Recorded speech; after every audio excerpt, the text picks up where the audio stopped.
to you, and now there's no answer. It's very complicated.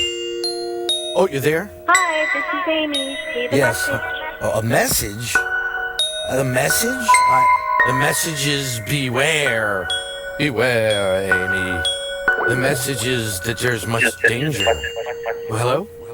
Are you a person? Hello? Oh, you're a live human being. Well, that's exciting. All right. We're getting some feedback from me. I still don't see you, but I'm sure you don't. I'm having terrible. I was actually trying the phone. problems. John will come down and help me figure out where Yes. the icon is on the computer. He's good. He's good at that. Hold on. I'm working. I have problems on my end too with things. So we're just. This is part of the show. You understand? Everything is always part of the show. I figured that it was part of the show if when I was calling doing tests. You No. asked me. All tests are live. All live are tests. Everything is and nothing isn't. So now you're on the air, and here we are. Now, moving on from that problem, I have my own, and you have yours. And if you show me yours, I'll show you mine. I can see. Got my own computer. I was so psyched to explore a whole new world. I just don't feel normal. My friends are nice, but they just don't get me. I feel like such a weirdo! Where do you go to be understood? I found this online show. I can call in. I can express myself. Be on TV. Weirdos TV. Weirdos.com. Sometimes a stranger can be your best friend. Are you there? Are you back? Hello? Are you there? Are you back? Oh, God. The whole thing's a disaster. The machines have won. Fuck. They did it. They did it to me. You don't understand. God damn it. The machines, they got me. They goddamn got me. Are you there? Hello?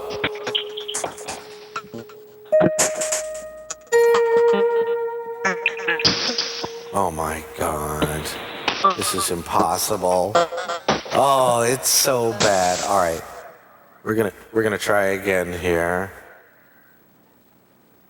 Oh, weirdos. Welcome to Weirdos TV.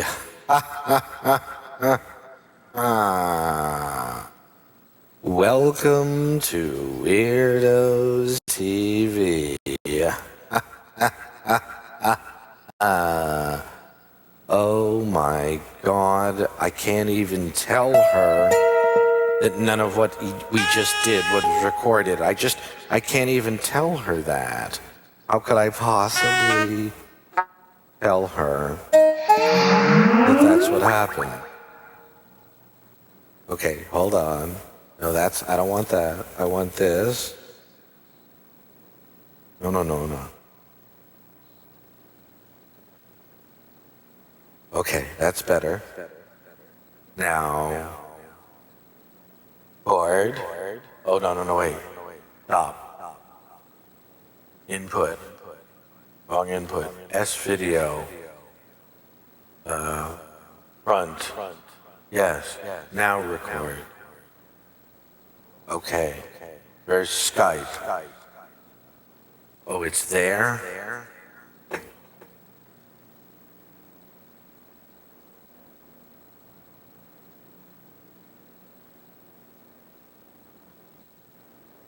All right. Up for the beast. Oh, baby. Could we do it? Please, you there? Yeah. Oh my God, the machines, you have no idea. The machines are fighting hard. That was so weird. I've never seen it this bad before. This is the worst it's ever been, and things are. Wait, we can see you now. I know. Wait, that's good. That's very good. Hold on. I'm trying to get control of the ship now. Hold on. I That can was land. so cute. You know, I was just like really starting to think it's what you said. Wait, just hold on. We're almost there. Oh, there. Wait, no, that's not you. God damn it. Hold on. We're almost there.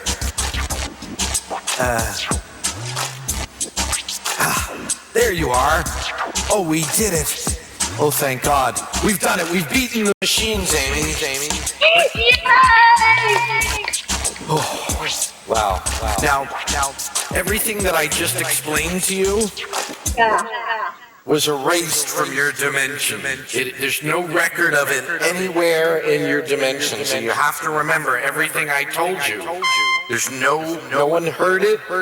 It was not recorded by anyone or any machine anywhere. So if you don't remember what I told you, I'll tell you again, but no one can find that recording. It doesn't exist. Well, in last I don't know when the recording came out. It doesn't. So I don't know. I don't know where we quit. It's not important. I just wanted you to be aware that everything I told you is not archived in any way. So just try to remember. Did you ever read Fahrenheit 451? You know that book? No, yes, Okay. I did. So instead of memorizing a book, I need you to help memorize the mythology of Weirdos TV and all that. Oh, I got it. I got it. it. So anyway, you were getting more specific about things, and that was very helpful. So I was telling you about the razor, and I was asking you if you ever heard about Belle Starr. Belle Starr, cowgirl, bank robber. No. Okay. Tell me about it. No problem. She was a famous, if you Google her, you'll find that she was really quite famous in the mid-19th century. They wrote a lot about her because there weren't a lot of female bank robbers, as you can imagine. And so that sold a lot of papers. They We're liked that. basically smart, and we know better than to rob a bank.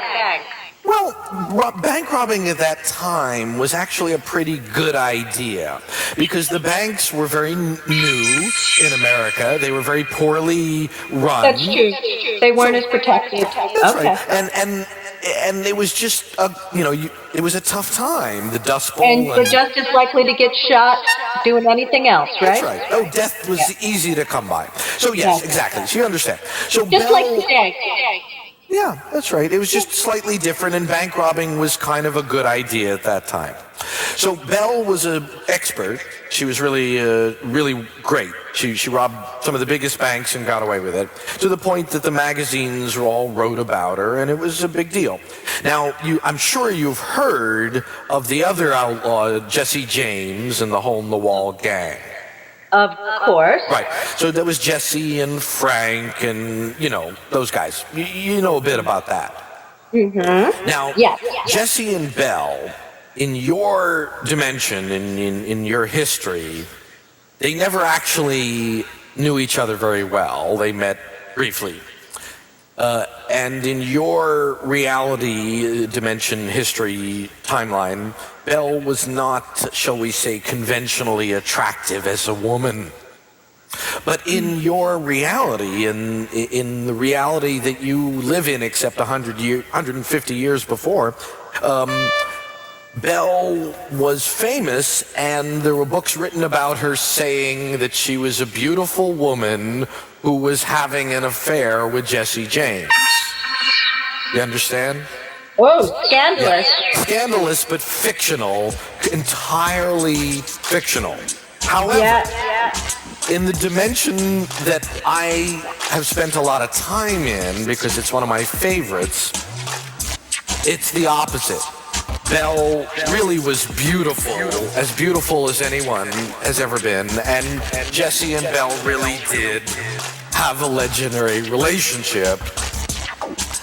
And the scene with the razor is between Jesse and Belle. Now, you can find it fictionally in your universe. One of us is just a part, but then each one of us is not God. A play called Jesse and the Bandit Queen. A loop in it? Ah. Now, did that role just before I met you. I had done Jessie in Jessie and the Bandit Queen. Right. So I knew that scene from there. So I did not spend a lifetime living as Jesse James. I was an actor who played the role of Jesse James. Right. No, I understand. That's why I'm pointing this out. So, it's suspicious when people claim however, as you've done some acting, so you know that pretending to be someone isn't so different than living their life. You know. It's true. Right. Yeah. So even though I, in your reality, was just an actor, a young actor, too young to understand Jesse James and Belle Starr and their fictional relationship, even though that was fictional, just as Jesse James and Belle Starr's relationship was fictional in your reality, there was this other reality that I've spent time in where that relationship was not fictional. And in that relationship, in that dimension, I was Jesse James, but only part of Jesse James. That's why I was trying to teach you about the soul math. You see, the answer. I'm sorry. What is the answer? The answer is one soul plus one soul equals one soul. Now, two souls plus two souls equals two souls. However, a million souls can come all together and form one soul. Okay? So souls can pretty much do anything they want. Soul math is very transitory. So when I say I was Jesse James in this dimension that I'm talking about, it really isn't much more than what you believe in, where I was just an actor playing Jesse James when I was a 15-year-old kid. Because in the other dimension, I was one millionth of Jesse James in that dimension. So, not very different, right? No, not very different. No. Oh, and it occurs to me then that I was playing, right? I participated in it. I was playing a role. I don't know what role I was playing, but it was the role of being friends with a razor. I was playing the game. Now, but you were in the play, so you just went a little farther with it because you had been doing it. You were further into it, and I was just making it up on the fly. It gets worse.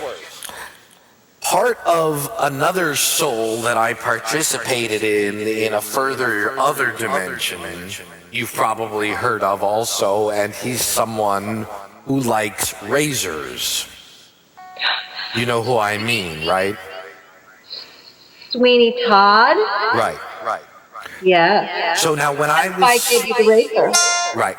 Now when I was Sweeney, I was a bigger part of Sweeney than I was of Jesse James. Yeah, you remember I was one millionth of Jesse James. Mm-hmm. Now I was 1/3 of Sweeney. Yeah. Now that was very unpleasant. Being Sweeney, not fun. That was unpleasant being Sweeney. No. Sweeney was very unhappy. However, I cured him. Sweeney is no longer unhappy. In fact, of course, he's no longer Sweeney because, as you know, Sweeney Todd was invented as a persona for Benjamin Barker to take revenge on Judge Turpin. Yeah. Right. Now imagine if Benjamin Barker never met Lucy. They never met. Yeah. They never fell in love. And Benjamin Barker instead fell in love with Mrs. Lovett.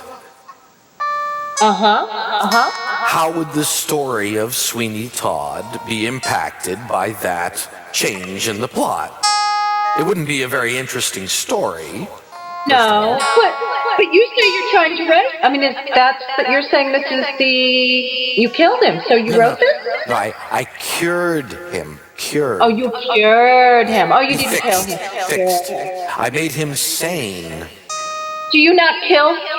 No, never kill. No kill. Okay, Never kill. that's good to know about any sort of leader. No killing myself, no killing another person, and preferably no harm coming to myself or anyone else, either physically or emotionally. Now, if harm comes to me physically or emotionally, that I'm willing to put up with. If harm comes to you physically or emotionally, nope, not acceptable. Sorry. All right. Interesting to know as a possible Messiah. Yeah. Now, so Sweeney is very happy now. There is no Sweeney anymore. Sweeney is Benjamin Barker. He's in love with Mrs. Lovett. They got married. They live by the sea, as Mrs. Lovett wanted. They had kids. Oh, it's so wonderful. Sweeney doesn't exist. Benjamin is happy. He's a happy... Mrs. Lovett is she's a great partner. You remember the lyric in Sondheim's version? He says, oh God, it's so moving because I was at their wedding. He says, Mrs. Lovett, you're a bloody wonder, eminently practical and yet appropriate as always, Mrs. Lovett. How I've lived without you all these years I've never known. Now, in the musical, of course, he's saying that to trick her, and he's going to push her in the oven and kill her because she's evil. She fucked him over. But she's the one who came up with the pie idea, isn't she? She killed Lucy. I mean, look, she was very bad in that reality, but that was that version. So in the version I'm talking about, she didn't do any of that stuff. She was wonderful. She was a great love, and she treated Benjamin great, and everything was fine. So in that reality, when he sings that song to her, he's not tricking her, he's not fooling her, he's not conning her and about to kill her. That's his love song that he sings to her every morning when he makes her coffee. He sings, Mrs. Lovett, you're a bloody wonder, eminently practical and yet appropriate as always. Mrs. Lovett, how I live without you all these years I'll never know. And he means it. He's really in love with her now. And he doesn't even know who Lucy is. He doesn't even know. He can't miss her. He doesn't have to forget her. He never knew her. Yeah, the bitterness never happened. That's right. And Lucy, now of course I had to take care of Lucy as well. Yeah, and that was harder. Turned out Lucy was a fixed point in time. So, as the good characters often are. That's right. Yeah. So Lucy was not just Lucy. It turns out Lucy was a very important character in many, many stories, especially Lucy is the same as Dulcinea in The Man of La Mancha. Right. Oh, so she's unreal. She's very powerful, Lucy is, but she doesn't know it. It's just an illusion. No. Kind of. Well, kind of. Well, but everything's an illusion. Well, that's true. Right. So Lucy, yes, was an illusion and a very powerful one as Dulcinea, as Aldonza, as many other characters. Lucy has appeared really continually, whereas Sweeney has not. Sweeney had a time and a place, and he's Benjamin Barker now. And Sweeney only exists in the past. But Lucy still exists, and I protect her. I keep her safe. Lucy is safe, and she's happy. Any other questions? Remember, 100. This is 100. 100. We 100. I didn't expect you to be that was so sweet. So you kind of like got me. I was like, oh, she's happy and I protect her. And now I'm like, it was an important mission. You don't know how many lifetimes I had to live to protect Lucy. You don't know what I went through to protect her. I died literally 1 million times to protect Lucy. Literally. Funny, I have to think through to know like, the appropriate analogy that I would give, like in terms of how I see men. Yes. But yeah, I feel like I've had to live through to be able to love, care for, and be good to men who are good to me. Yes, and you're doing wonderfully. Oh yes, I am. John is great, and I'm so pleased for you. Yeah, both of you. And I am so pleased for you. Well, you know, of course, I have ended up with the woman I am destined to be with, and she is, you know, one cannot do better than the great Dirty Martini. She is. She is everything I've ever dreamed of in a woman and more. But now let's be complimentary about you. The two of you have a lot in common, and that's why I was attracted to you and why I am attracted to her. So that's clear, right? Oh, that's Very important. I think that's very important, and I think that's why you like her and why she liked you and why the whole thing works and everything like that. And she's similar to many of the women that I've been attracted to, who are all interesting, strong, strange, funny, powerful women, which is what I like. Very cool. So yeah, very cool. So that's great, and I'm part of what I'm doing with the TV show and everything is helping other straight white men to stop being ass wipes. Yeah, you know, it's kind of funny because when I was saying, you know, earlier, like, I have stuff on my face. I figured I was going to do this character I had in mind. That's good. Now I'm talking totally differently. You should never when we were plan what talking, you're going to do, but saying that I'm going to keep talking right now. Yeah. That we were that being the same was the same because we're the same. You are really different in that way. yeah.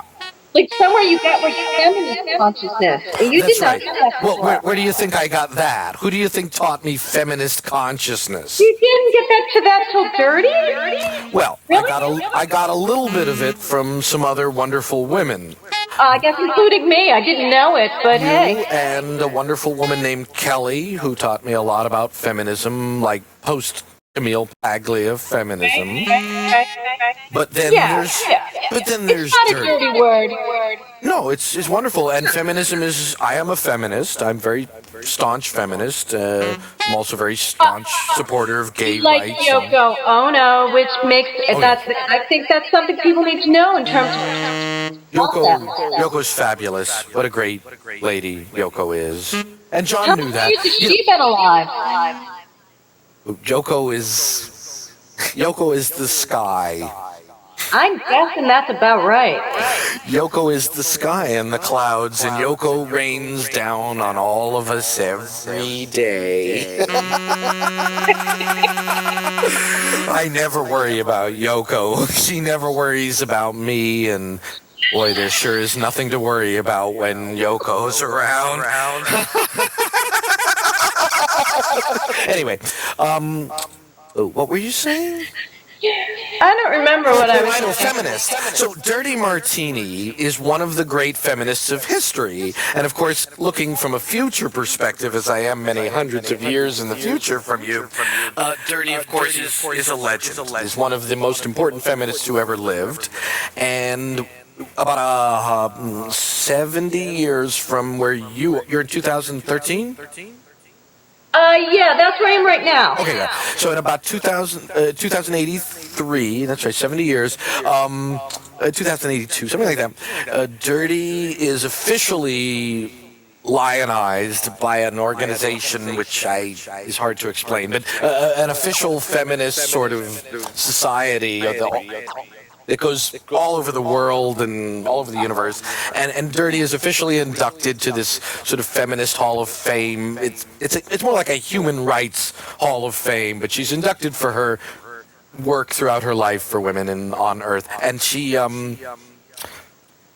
does her number. She does Patriot Act. Oh, she does the Patriot Act.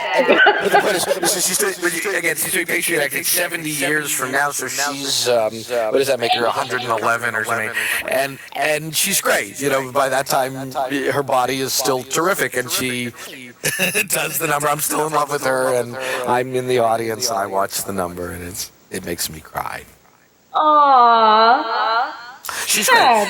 She's great. She's one of the great people of all history of the earth. She really is amazing. I saw the recent performance. I've known her just That you see her in person and then you I'm know. kind of without words. That's right.